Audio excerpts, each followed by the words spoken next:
నమస్కారం. ఈరోజు మనం టైం మెషీన్ ఎక్కి చాలా వెనక్కి వెళ్ళబోతున్నాం. ఎంత వెనక్కి అంటే ఆహా, అక్షరాలు లేవు, భాష లేదు. మన చేతిలో ఉన్న స్మార్ట్ఫోన్ బదులు ఒకే ఒక్క ఆయుధముంది, అదే రాయి. భారతదేశపు చరిత్రకు ముందున్న ఆ అద్భుతమైన కాలం గురించి ఈరోజు మనం లోతుగా మాట్లాడుకుందాం. మన దగ్గర ఉన్న సోర్సెస్ అన్నీ భారతదేశంలో ప్రాచీన శిలాయుగం నుండి లోహయుగం వరకు మానవుడు ఎలా మారాడో అనే కథను చెబుతున్నాయి. ఈ చర్చలో మన లక్ష్యం కేవలం వాళ్ళు ఏ పనిముట్లు వాడారు, ఎప్పుడు వ్యవసాయం మొదలుపెట్టారో అని తెలుసుకోవడమే కాదు, అసలు ఆనాటి మనిషి ప్రపంచం ఎలా ఉండేది, వాతావరణం మారినప్పుడు అతను ఎలా మారాడు, తను బతుకుతున్న నేలకి తనకి మధ్య ఉన్న సంబంధమేంటి అనే ఒక పెద్ద డిటెక్టివ్ కథలా దీన్ని చూద్దాం. సరిగా చెప్పారు. ఇది కేవలం పాత రాళ్ల కథ కాదు, ఇది మనిషి కథ. ప్రతిరోజూ ఆహారం కోసం వేటాడే ఒక సంచార జీవి నెమ్మదిగా ఒక ఊరిలో స్థిరపడి పంటలు పండించే రైతుగా ఎలా మారాడో అనే ఒక అద్భుతమైన ప్రయాణం. ఈ ప్రయాణంలోని ప్రతి మలుపు వెనుక ఉన్న కారణాలను మనం ఇప్పుడు వెతుకుదాం. సరే, మరి ఈ కథ ఎక్కడ మొదలవుతుంది? అసలు రాతపూర్వక ఆధారాలు లేనప్పుడు ఆ కాలాన్ని ఎలా అర్థం చేసుకున్నారు, ఎలా విభజించారు? మంచి ప్రశ్న. ఇక్కడే పురావస్తు శాస్త్రవేత్తలు మనకొక ఫ్రేమ్వర్క్ ఇచ్చారు. వాళ్లు చరిత్రను అంటే లిపి ఆధారంగా 3 భాగాలుగా చూశారు. లిపి, రాత అనేదే లేని కాలాన్ని చారిత్రక పూర్వయుగం అంటే ప్రీహిస్టారిక్ ఏజ్ అన్నారు. అంటే పూర్తిగా వస్తువుల ఆధారంగానే మనం తెలుసుకోవాలి అన్నమాట. ఓ, మన సింధు నాగరికత లాంటిదా? అక్కడ లిపి ఉంది, కాని మనం ఇంకా దాన్ని చదవలేకపోతున్నాం. ఖచ్చితంగా. అలాంటి కాలాన్నే ఆది చారిత్రక యుగం అంటే ప్రోటోహిస్టారిక్ ఏజ్ అంటారు. ఇక ఎప్పుడైతే మనకు రాతపూర్వక ఆధారాలు దొరికి మనం వాటిని చదవగలుగుతున్నామో అప్పట్నుండి చారిత్రక యుగం అంటే హిస్టారిక్ ఏజ్ మొదలైనట్లు లెక్క. మనం ఈరోజు మాట్లాడుకోబోయేది పూర్తిగా ఆ మొదటి కేటగిరీ గురించి. మరి ఈ చీకటి యుగాల మీద మొదటిసారి వెలుగును ప్రసరింపజేసిన హీరోలెవరు? అసలు ఈ విషయాలన్నీ మనకెలా తెలిసాయి? ఇక్కడ మనమిద్దర్నీ ఖచ్చితంగా గుర్తుపెట్టుకోవాలి. మొదటి వ్యక్తి రాబర్ట్ బ్రూస్ ఫూట్. ఆయన ఒక బ్రిటిష్ భూగర్భ శాస్త్రవేత్త. 1863లో అంటే దాదాపు 160 సంవత్సరాల క్రితం మద్రాస్ దగ్గర పల్లవరం అనే చోట ఆయనకు కొన్ని విచిత్రమైన రాళ్లు దొరికాయి. పనిముట్లులాగానా? అవును, ఎవరో కావాలని తయారుచేసిన పనిముట్లలా ఉన్నాయి. అవే భారతదేశంలో దొరికిన మొట్టమొదటి ప్రాచీన శిలాయుగపు పనిముట్లు. ఆయన ఆ ఒక్క ఆవిష్కరణతో మన దేశంలో ఈ అధ్యయనానికి పునాది వేశారు. అంటే అంతకుముందు మనకు ఆ కాలం గురించి దాదాపేమీ తెలీదన్నమాట. దాదాపుగా అంతే. ఇక రెండో ముఖ్యమైన వ్యక్తి అలెగ్జాండర్ కన్నింగ్హామ్. 1861లో ఆర్కియాలజికల్ సర్వే ఆఫ్ ఇండియాను స్థాపించినప్పుడు దానికి మొదటి డైరెక్టర్ జనరల్ ఈయనే. భారతదేశంలో పురావస్తు శాస్త్రాన్ని ఒక క్రమపద్ధతిలో ముందుకు తీసుకెళ్లింది ఆయనే కాబట్టి ఆయనని భారత పురావస్తు శాస్త్ర పితామహుడు అని గౌరవంగా పిలుచుకుంటారు. ఓకే, పునాదులు వేసిన వాళ్ల గురించి తెలిసింది. ఇక అసలు కథలోకి వెళ్దాం. అత్యంత పాతకాలం, ప్రాచీన శిలాయుగం. అప్పటి జీవితం ఊహించుకుంటేనే ఒళ్ళు జలధరిస్తుంది. మీరు జలధరిస్తుంది అనడంలోనే ఒక క్లూ ఉంది. ఆ యుగాన్ని భూగర్భ శాస్త్రవేత్తలు ప్లీస్టోసిన్ అంటే ప్లిస్టోసిన్ యుగం అంటారు. అంటే సింపుల్గా చెప్పాలంటే మంచు యుగం. అవును, మంచు యుగం. భూమి మీద చాలా భాగం మంచుతో కప్పబడి వాతావరణం చాలా చల్లగా, పొడిగా ఉండేది. అప్పటి మనిషి జీవితంలో ఒకే ఒక్క టెన్షన్: ఈరోజు తిండి దొరుకుతుందా, రేపటికేంటి. అంటే పూర్తిగా వేట, ఆహార సేకరణ మీదే ఆధారపడి బతికారు. దీనినే హంటింగ్ అండ్ గ్యాదరింగ్ ఎకానమీ అంటారు కదా. అవును, వాళ్లకు రేపటి కోసం దాచుకోవడం, పంటలు పండించడం లాంటివేమీ తెలీదు. రోజు గడవడమే ముఖ్యం. అందుకే చిన్న చిన్న గుంపులుగా అంటే ఒక 20-30 మంది కలిసి ఒక బ్యాండ్ లాగా తిరుగుతూ ఉండేవారు. ఒకచోట ఆహారం దొరకడం ఆగిపోతే ఇంకో చోటికి వెళ్ళిపోయేవారు. అవును, సంచార జీవనమన్నమాట. మరి వారి ఆయుధాలు అంటే పనిముట్లు ఎలా ఉండేవి?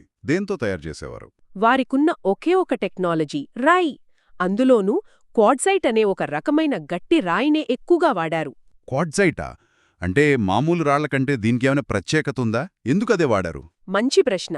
క్వార్ట్జైట్ని పగలగొట్టినప్పుడు దాని అంచులు చాలా పదునుగా వస్తాయి, అద్దం పగిలినట్టు. ఆ షార్ప్నెస్ జంతువులను వేటాడటానికి, వాటి చర్మాన్ని వలవటానికి, మాంసాన్ని ముక్కలు చేయటానికి పర్ఫెక్ట్గా సరిపోతుంది. ఓ, అంటే దాన్ని మనం ప్రాచీన యుగం స్టీల్ అని చెప్పొచ్చు. సరిగ్గా. అందుకే ఆ కాలం మనుషుల్ని క్వాడ్జైట్ మ్యాన్ అని కూడా సరదాగా అంటారు. వారు వాడిన పనిముట్లలో చేతిగొడ్డళ్ళు, రాతి కత్తులు, జంతువుల చర్మాన్ని శుభ్రం చేసే చాపర్స్ ముఖ్యమైనది. ఇక్కడే ఇంకో ఆసక్తికరమైన విషయం ఏమిటంటే, ఈ యుగం చివరి దశలోనే ఆధునిక మానవుడైన హోమోసేపియన్ ఆవిర్భవించాడు అని చదివాను. నిజమే. లక్షల సంవత్సరాల ఈ సుదీర్ఘ ప్రయాణం చివరికి వచ్చేసరికి ఆలోచించగల, సృష్టించగల ఆధునిక మానవుడు రంగప్రవేశం చేశాడు. ఆ తర్వాతే అసలు మార్పులు మొదలయ్యాయి. మంచు యుగం తర్వాత వాతావరణంలో పెద్ద మార్పొచ్చింది గదా. ఆ వేడి పెరగడం మనిషి జీవితాన్ని ఎలా మార్చేసింది? అది ఒక టర్నింగ్ పాయింట్. క్రీస్తుపూర్వం 10,000 తర్వాత వాతావరణం వేడెక్కడం మొదలైంది. ప్లీస్టోసీన్ యుగం ముగిసి మనం ఇప్పుడు జీవిస్తున్న హోలోసీన్ యుగం ప్రారంభమైంది. మంచు కరగడం వల్ల గడ్డి మైదానాలు పెరిగాయి, జంతువుల సంఖ్య పెరిగింది, నదుల్లో నీళ్లు పెరిగాయి. ఈ మార్పులన్నీ మధ్యశిలాయుగానికి దారితీశాయి. ఈ కొత్త వాతావరణానికి మనిషి ఎలా అలవాటు పడ్డాడు? అతని జీవితంలో వచ్చిన అతిపెద్ద మార్పేంటి? అతిపెద్ద మార్పు జంతువులను మచ్చిక చేసుకోవడం, పశుపోషణ. అంతకుముందు జంతువును కేవలం వేటాడి తినేవాడు, కాని ఇప్పుడు కొన్ని జంతువులను తనతో పాటే ఉంచుకోవడం నేర్చుకున్నాడు. అంటే గొర్రెలు, మేకలు, పశువులు లాంటి వాటినా? అవును, ఇది ఆహార భద్రత విషయంలో ఒక పెద్ద ముందడుగు. దీనికి రాజస్థాన్లోని బాగోర్, మధ్యప్రదేశ్లోని ఆదమ్గఢ్ వంటి ప్రదేశాల్లో మనకు స్పష్టమైన ఆధారాలు దొరికాయి. ఓ, అక్కడ వేల సంఖ్యలో జంతువుల ఎముకలు దొరికాయి. వాతావరణం మారింది, పశుపోషణ మొదలయింది. అంటే వాళ్ళు టెక్నాలజీ అంటే పనిముట్లు కూడా అప్గ్రేడ్ అయ్యాయన్నమాట. పెద్ద పెద్ద రాళ్లతో కొట్టడం కాకుండా ఇంకా షార్పుగా ఆలోచించడం మొదలుపెట్టారు. ఖచ్చితంగా మీరన్నది నిజం. ఈ కాలంలో వాడిన పనిముట్లను మైక్రోలిత్స్ అంటారు. మైక్రోలిత్స్ మైక్రో అంటే చిన్నది, లిత్ అంటే రాయి, అంటే చాలా చిన్న, సూక్ష్మమైన రాతి పనిముట్లు. వీటిని ఎలా వాడేవాళ్ళు? వీటిని ఒకప్పటి స్విస్ ఆర్మీ నైఫ్లా ఊహించుకోవచ్చు. అంతకుముందు వాడిన పెద్ద పనిముట్లు ఒక సుత్తిలాంటివి, కాని ఈ చిన్న పదునైన రాతి ముక్కలను కర్రకు కట్టి బాణాలుగా, ఈటెలుగా, కత్తులుగా మార్చుకునేవారు. టెక్నాలజీలో ఇదొక పెద్ద లీప్. అవును. సో జీవితం కొంచెం స్థిరపడింది, కానీ అసలైన గేమ్ చేంజర్ ఇంకా రాలేదు. అవును, ఆ గేమ్ చేంజర్ వ్యవసాయం. అందుకే ఆ తర్వాతి దశను ఏకంగా నవీన శిలాయుగ విప్లవం లేదా నియోలిథిక్ రెవల్యూషన్ అంటారు. ఈ పదం వాడింది ప్రఖ్యాత పురావస్తు శాస్త్రవేత్త గార్డెన్ చైల్డ్ కదా. అవును, ఆహారం వెతుక్కునేవాడు ఆహారాన్ని సృష్టించేవాడిగా మారడం. అది చిన్న విషయం కాదు కదా. విప్లవం అనడం వెనుక కారణమేంటి? అది మనిషి జీవితాన్ని అంతగా మార్చేసిందా? ఊహించుకోండి, వేల సంవత్సరాలుగా మీ జీవితంలో ఒకే ఒక్క టెన్షన్, ఈరోజు తిండి దొరుకుతుందా, రేపటికేంటి. కాని వ్యవసాయం వచ్చాక మొదటిసారిగా మనిషికి ఫ్యూచర్ మీద ఒక కంట్రోల్ వచ్చింది. ఒక గింజ నాటితే కొన్ని నెలల తర్వాత పంట వస్తుందనే భరోసా. ఇది కేవలం కడుపు నింపడమే కాదు, మనిషి ఆలోచనా విధానాన్నే మార్చేసిన క్షణం. ఖచ్చితంగా సమయం, ఆస్తి, భవిష్యత్తు అనే కాన్సెప్ట్లు ఇక్కడే పుట్టాయి. సంచార జీవనం ఆగిపోయి స్థిర నివాసమేర్పడింది. దానితో గ్రామాలు వెలిశాయి. ఇది చాలా పెద్ద మార్పు. భారత ఉపఖండంలో ఇంతటి విప్లవానికి మొదటి ఆధారాలు ఎక్కడ దొరికాయి? దీనికి అత్యుత్తమ ఉదాహరణ మెహర్గఢ్. ఇది ప్రస్తుత పాకిస్తాన్లోని బలూచిస్తాన్లో ఉంది. క్రీస్తుపూర్వం 7,000 నాటి ఈ ప్రదేశంలో, అంటే దాదాపు 9,000 సంవత్సరాల క్రితమే అక్కడ గోధుమ, బార్లీ పండించిన ఆధారాలు స్పష్టంగా దొరికాయి. 9,000 సంవత్సరాల క్రితమా? అవును. అంతేకాదు, ఇక్కడే కుమ్మరి చక్రాన్ని అంటే పాటర్స్ వీల్ ఉపయోగించి అందమైన, నాణ్యమైన మట్టి పాత్రలు తయారు చేసినట్లు మొట్టమొదటి ఆధారాలు కూడా దొరికాయి. అద్భుతం. మరి భారతదేశంలోని ఇతర ప్రాంతాలలో పరిస్థితి ఏంటి? ఈ విప్లవం అంతటా ఒకేలా ఉందా, లేక ప్రాంతాన్ని బట్టి వైవిధ్యం ఉందా? చాలా వైవిధ్యం ఉంది. మన దేశంలో ఒక్కో ప్రాంతం ఒక్కో ఆశ్చర్యాన్ని దాచుకుంది. ఉదాహరణకు ఉత్తరప్రదేశ్లోని కొల్దిహ్వా అనే ప్రాంతంలో ప్రపంచంలోనే మొదటిసారిగా వరి పండించినట్లు పురావస్తు ఆధారాలు లభించాయి. అంటే రైస్ కల్టివేషన్ మన దగ్గరే మొదలైందనమాట. ఒక రకంగా అవును. ఇక కాశ్మీర్లోని బుర్జహోం గురించి చెప్పాలి. అది చాలా ప్రత్యేకమైనది అని విన్నాను. అవును, అక్కడి చలిని తట్టుకోవడానికి ప్రజలు ఒక వినూత్నమైన ఐడియా ఆలోచించారు. నేల లోపల పెద్ద పెద్ద గుంతలు తవ్వి వాటిలోనే నివసించేవారు. వీటిని పిట్ డ్వెల్లింగ్స్ అంటారు. అండర్ గ్రౌండ్ ఇల్లా? అవును, అండర్గ్రౌండ్ ఇల్లన్నమాట. కాశ్మీర్ చలికి అది కరెక్ట్ ఐడియానే. నవ్వుతూ ఇప్పుడు కూడా అలాంటివి కడితే బావుంటుందేమో. కానీ సీరియస్గా ఆ ఇంట్లో బతకడం ఎలా ఉండేదో ఊహించుకుంటేనే ఆశ్చర్యంగా ఉంది. అంతకన్నా ఆశ్చర్యకరమైన విషయం ఇంకోటుంది. అక్కడ దొరికిన కొన్ని సమాధులలో యజమానులతో పాటు వారి పెంపుడు కుక్కలను కూడా పాతిపెట్టిన ఆనవాళ్లు దొరికాయి. ఒక్క నిమిషం, ఇది చాలా చాలా ఆశ్చర్యంగా ఉంది. అంటే ఇది కేవలం పెంపుడు జంతువు అనే భావన దాటిన బంధంలా అనిపిస్తుంది. వాళ్ళ నమ్మకాల గురించి ఇది మనకేం చెబుతుంది? బహుశా మరణం తర్వాత కూడా తోడుండాలనా? బహుశా అదే కావచ్చు. అది వారి మధ్య ఉన్న బలమైన అనుబంధాన్ని, జంతువుల పట్ల వారికున్న ప్రేమను సూచిస్తుంది. బహుశా మరణానంతర జీవితంపై వారికొక నమ్మకం ఉండేదేమోనని కూడా అనిపిస్తుంది.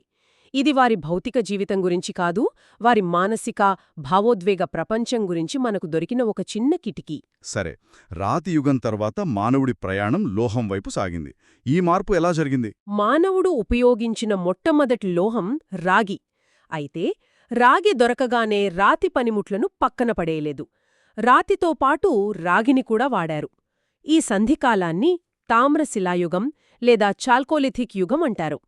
ఈ సమయంలో భారతదేశంలోని వివిధ ప్రాంతాల్లో వివిధమైన స్థానిక సంస్కృతులు విలసిల్లాయి. అంటే ప్రాంతాన్ని బట్టి వారి జీవన విధానం, వారి టెక్నాలజీ మారిందన్నమాట. అవును, ఖచ్చితంగా. ఇక్కడే మళ్లీ భౌగోళిక పరిస్థితుల పాత్ర కనిపిస్తుంది. ఉదాహరణకు రాజస్థాన్లోని అహార్ ప్రాంతంలో రాగి నిక్షేపాలు సహజంగానే ఎక్కువగా దొరికేవి. ఓ, అందుకేనా? దాంతో అక్కడ రాగి పరిశ్రమ బాగా అభివృద్ధి చెందింది. దాన్ని అహార్ సంస్కృతి అంటారు. అలాగే మధ్యప్రదేశ్లో మాల్వా సంస్కృతి, మహారాష్ట్రలో జోర్వే సంస్కృతి చాలా ప్రసిద్ధి చెందాయి. దేనికి ప్రసిద్ధి? ముఖ్యంగా వారు తయారు చేసిన నలుపు, ఎరుపు రంగు మట్టిపాత్రలు, అంటే బ్లాక్ అండ్ రెడ్ వేర్, చాలా ప్రత్యేకమైనవి. మరి గంగా మైదానం సంగతేంటి? గంగా మైదానంలో మనకొక విచిత్రమైన విషయం కనపడింది. అక్కడ దొరికిన మట్టిపాత్రలన్నీ ఒకే రకమైన కాషాయ రంగులో ఉన్నాయి. వాటిని తాకితే ఆ రంగు చేతికంటుకునేది. అందుకే దాన్ని ఓచర్ కలర్డ్ పాటరీ లేదా ఓసిపి అన్నారు. ఇది ఎందుకు ముఖ్యం? ఎందుకంటే ఒక పెద్ద ప్రాంతంలో ఒకే రకమైన పాటరీ దొరికిందంటే అక్కడ ఒకే సంస్కృతికి చెందిన ప్రజలు నివసించారనర్థం. వారి మధ్య వాణిజ్య, సాంస్కృతిక సంబంధాలు ఉండేవని కూడా మనం అర్థం చేసుకోవచ్చు. పనిముట్లు, వ్యవసాయం, గ్రామాల గురించి మాట్లాడుకున్నాం. ఇంత మార్పు చెందుతున్న మనిషి తనలోని కళాకారుణ్ణి ఏం చేశాడు? తన భావాలను, తన జీవితాన్ని ఎలా రికార్డ్ చేశాడు? దానికోసం మనం మధ్యప్రదేశ్లోని భీంబేట్క గుహలకు వెళ్ళాలి. ఇది యునెస్కో ప్రపంచ వారసత్వ ప్రదేశం. 1957లో విఎస్ వాకంకర్ అనే పురావస్తు శాస్త్రవేత్త ఈ గుహలను కనుగొన్నారు. అవును. ఈ గుహలలోని రాతి చిత్రాలు వేల సంవత్సరాల నాటివి. అవి కేవలం బొమ్మలు కావు, అవి ఒక టైం క్యాప్సూల్. ఆ చిత్రాలలో వాళ్ళేం చూపించారు? వాటిని చూస్తే మనకేమర్థమవుతుంది? ఆనాటి జీవితానికి అద్దం పడతాయి. వాళ్ల ప్రపంచాన్ని మన కళ్ల ముందుంచారు. ఒంటరిగా లేదా గుంపులుగా జంతువులను వేటాడుతున్న మనుషులు, దున్నపోతులు, పులులు, ఏనుగులు. అంటే వాళ్ల చుట్టూ ఉన్న జంతు ప్రపంచమంతా ఆ గోడల మీద కనిపిస్తుంది. అవును. అంతకన్నా ముఖ్యంగా చేతులు పట్టుకుని ఆనందంగా నృత్యం చేస్తున్న మనుషుల చిత్రాలున్నాయి. అంటే కేవలం బతకడం కోసం పోరాటమే కాదు, వాళ్ల జీవితంలో సంతోషం, వేడుకలు కూడా ఉండేవన్న అర్థం చేసుకోవచ్చా? ఖచ్చితంగా. వారి దైనందిన జీవితంలోని అనేక సంఘటనలను అక్కడ గీశారు. వారు సహజ ఖనిజాల నుండి తీసిన ఎరుపు, తెలుపు రంగులను ఎక్కువగా వాడారు. ఆ చిత్రాలు ఆనాటి వారి ప్రపంచానికి మనం తొంగి చూసేందుకు తెరిచిన ఒక కిటికీలాంటివి. వాళ్లకేదు ముఖ్యమో, వాళ్లు దేనికి భయపడ్డారో, వాళ్లు దేన్ని ఆరాధించారో, ఇవన్నీ ఆ చిత్రాలు మనకు చెబుతాయి. ఇంత దూరం ప్రయాణించాక మనం మొదట అనుకున్న పాయింట్కే వస్తున్నాం. మెహర్గఢ్లో వ్యవసాయం, కాశ్మీర్లో భూగృహాలు, రాజస్థాన్లో రాగి పరిశ్రమ. ఇవన్నీ నిర్దిష్ట ప్రదేశాలలోనే ఎందుకు అభివృద్ధి చెందాయి? వీటన్నిటి వెనుక ఉన్న అసలైన సూత్రధారి ఎవరు? ఆ సూత్రధారే భూగోళం. దీనినే భౌగోళిక నిర్ధారణవాదం అని కూడా అంటారు. అంటే జియోగ్రాఫికల్ డిటర్మినిజం. అవును. ఒక ప్రాంతంలోని నదులు, నేల స్వభావం, వాతావరణం, సహజ వనరులు అక్కడి మానవ సమాజ అభివృద్ధిని నిర్దేశిస్తాయి. సింధులోయలో సారవంతమైన నేల, నీటి వసతి ఉండటంతో వ్యవసాయం త్వరగా అభివృద్ధి చెందింది. కాశ్మీర్లోని తీవ్రమైన చలి వారిని భూగృహాలు నిర్మించుకునేలా చేసింది. రాజస్థాన్లో రాగి సమృద్ధిగా దొరకటం తామ్రశిలాయుగ సంస్కృతులకు కేంద్రంగా మార్చింది. అంటే భూగోళం కేవలం ఒక వేదిక కాదు, అది ఆనాటి మానవ కథలో ఒక ముఖ్య పాత్ర పోషించిందనమాట. అవును. మనిషి కేవలం తన తెలివితోనే ఎదగలేదు, తన చుట్టూ ఉన్న ప్రకృతితో కలిసి ప్రయాణించాడు. కొన్నిసార్లు ప్రకృతికి అనుగుణంగా మారాడు, కొన్నిసార్లు ప్రకృతిని తనకు అనుగుణంగా మార్చుకున్నాడు.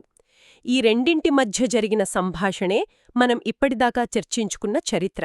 ప్రాచీన శిలాయుగంలోని అనిశ్చిత జీవితం నుండి మధ్య శిలాయుగంలో కొత్త వాతావరణానికి అలవాటుపడి, నవీన శిలాయుగంలో వ్యవసాయంతో విప్లవం సృష్టించి, చివరకు తామ్ర శిలాయుగంలో లోహంతో స్నేహం చేసిన మానవ ప్రస్థానాన్ని మనం చూశాం. అవును, ఇది కేవలం పనిముట్ల మార్పు కథ కాదు. ఇది మానవుడు తన జీవన విధానాన్ని, తన సమాజాన్ని, చివరికి తన ఆలోచనా విధానాన్ని మార్చుకున్న ఒక సుదీర్ఘ, అద్భుతమైన ప్రయాణం. ఈ ప్రయాణమంతా వారు నివసించిన పర్యావరణంతో, వారి చుట్టూ ఉన్న భూగోళంతో విడదీయరాని బంధాన్ని కలిగి ఉంది. ఈ చర్చ మన శ్రోతలకు ఒక ఆలోచనను మిగిల్చాలి. కాశ్మీర్లోని బుర్జుహోంలో యజమానుడితో పాటు కుక్కలను కూడా పూడ్చిపెట్టారని మనం తెలుసుకున్నాం. వేల సంవత్సరాల క్రితం జరిగిన ఈ ఒక్క సంఘటన ఆనాటి మానవులకు స్నేహం, విశ్వాసం, బహుశా మరణానంతర జీవితంపై ఉన్న నమ్మకాల గురించి ఏమి సూచిస్తుంది?